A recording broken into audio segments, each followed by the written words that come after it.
കാരണം ആ ഫോൺ കോളല്ലേ. ഞാനും ഒരു പുസ്തകം എഴുതുന്നുണ്ട്, ഒരു 5 കൊല്ലം കൂടി കഴിയട്ടെ. പല കാര്യങ്ങളും പൊതുസമൂഹത്തിൽ ഇതുവരെ പറയാത്ത പല കാര്യങ്ങളും 2004 ഉപതെരഞ്ഞെടുപ്പിൽ മുൻ മുഖ്യമന്ത്രി കരുണാകരൻ്റെ മകനെതിരെ മത്സരിച്ചപ്പോൾ മുതലുള്ള പല രഹസ്യങ്ങളും നമുക്കും പറയാനുണ്ട്. അപ്പം നല്ലൊരു പേരിട്ടുകൊണ്ട് നമുക്കും അങ്ങനെ ഒരു പുസ്തകം ഇറക്കാം. അതായത് സ്വന്തം പ്രസ്ഥാനത്തിന് വേണ്ടി അല്ലെങ്കിൽ കൊല ചെയ്യപ്പെട്ട വ്യക്തികൾക്ക് വേണ്ടി പിരിച്ചെടുത്ത തുക പോലും അഴിമതി നടത്തുന്ന ഒരു പാർട്ടിയാണ് മാർക്സിസ്റ്റ് പാർട്ടി എന്ന് പച്ചയായിട്ട് അദ്ദേഹം കേരളത്തിൻ്റെ മുന്നിൽ വ്യക്തമായി പറയുകയും എൻ്റെ ജീവനിൽ പോലും എനിക്ക് കൊതിയില്ല എന്നുള്ള അർത്ഥത്തിൽ അദ്ദേഹം മറുപടി പറയുകയും എന്തും ഏറ്റെടുക്കാൻ ഞാൻ തയ്യാറാണ് എന്ന് പറയുകയും ചെയ്തതിന് ശേഷം അദ്ദേഹം ഒരു പുസ്തകം പുറത്തിറക്കാൻ പോവുകയാണ്.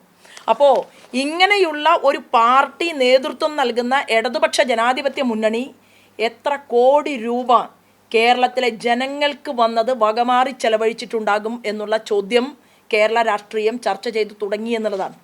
അത് വരാൻ പോകുന്ന നാളുകളിൽ അതിൻ്റെ റിഫ്ലക്ഷൻ ഉണ്ടാകും എന്നുള്ള കാര്യത്തിൽ തർക്കമില്ല. മാർക്സിസ്റ്റ് പാർട്ടിയിൽ നിന്ന് ഞങ്ങളുടെ പ്രസ്ഥാനത്തിനകത്തേക്ക് ആളുകൾ ഒഴുകി വരികയാണ്.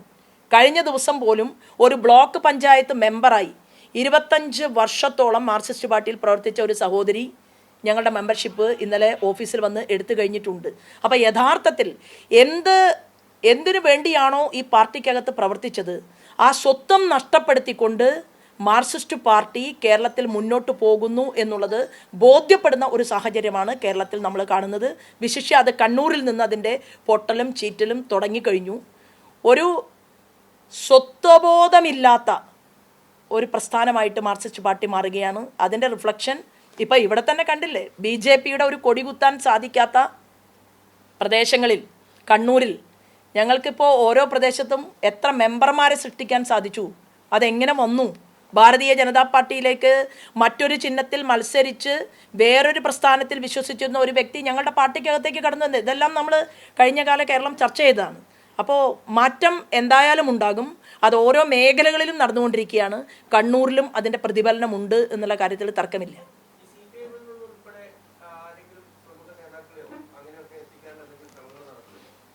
അല്ല, CPIM-ൽ നിന്ന് പ്രമുഖ നേതാക്കന്മാർ എത്താൻ വേണ്ടിയിട്ടുള്ള പരിശ്രമം നടക്കുമ്പോഴും 2 ആഴ്ച കഴിയുമ്പോൾ മാറ്റി പറയും.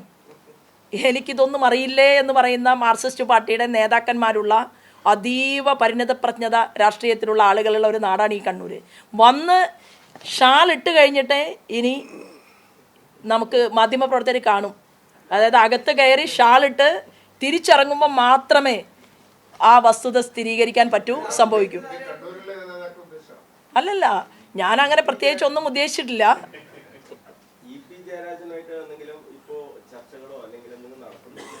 അല്ല, ഇപ്പം അത് പറയാം, അതാണ് എന്നെ കൊണ്ട് പറയിപ്പിക്കാൻ ശ്രമിക്കുന്നതെന്നറിയാം. അതിനെ ഞാനൊരു തമാശയായിട്ട് കരുതിയാണ്.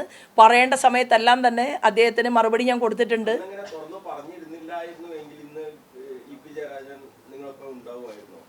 അല്ലല്ല, അതൊക്കെ അന്നേ ഞാൻ പറഞ്ഞല്ലോ. കാരണം ആ ഫോൺ കോളല്ലേ. ഞാനും ഒരു പുസ്തകം എഴുതുന്നുണ്ട്, ഒരു 5 കൊല്ലം കൂടി കഴിയട്ടെ.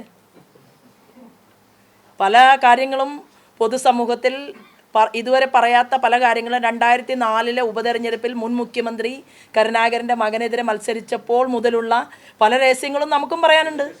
അപ്പം നല്ലൊരു പേരിട്ടുകൊണ്ട് നമുക്കും അങ്ങനെ ഒരു പുസ്തകം ഇറക്കാം. അല്ല, കുറേയേറെ അറിയാത്ത കാര്യങ്ങളൊക്കെ അതിലുണ്ടാവും.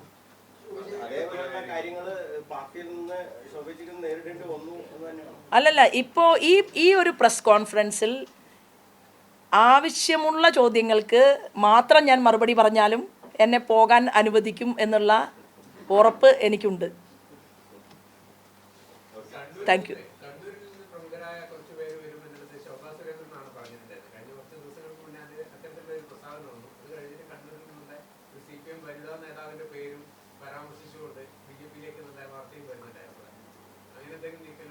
അല്ല, നമ്മളെന്തിനാണ് മുൻകൂട്ടി പറയുന്നത്? കാരണം സൂചന കൊടുക്കുമ്പോൾ തന്നെ മാർക്സിസ്റ്റ് പാർട്ടിക്കകത്ത് പരക്കം പാച്ചിൽ തുടങ്ങും. അപ്പോൾ വരാൻ നിൽക്കുന്നവരൊക്കെ വരട്ടെ, വന്നതിന് ശേഷം മാധ്യമ സുഹൃത്തുക്കൾക്ക് കാണാമല്ലോ.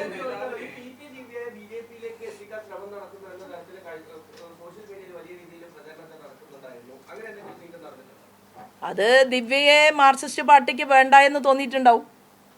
PP ദിവ്യ എന്ന് പറയുന്നത് നമ്മളൊക്കെ കഴിഞ്ഞ സമയത്ത് ചർച്ച ചെയ്ത വ്യക്തിയല്ലേ.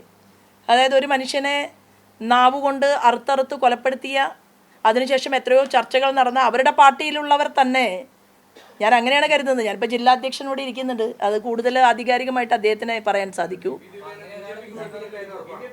അല്ല, ഞങ്ങളെ സംബന്ധിച്ച് പ്രത്യയശാസ്ത്ര പ്രതിബദ്ധത എന്ന് പറയുന്നത് ഏറ്റവും പ്രധാനമാണ്.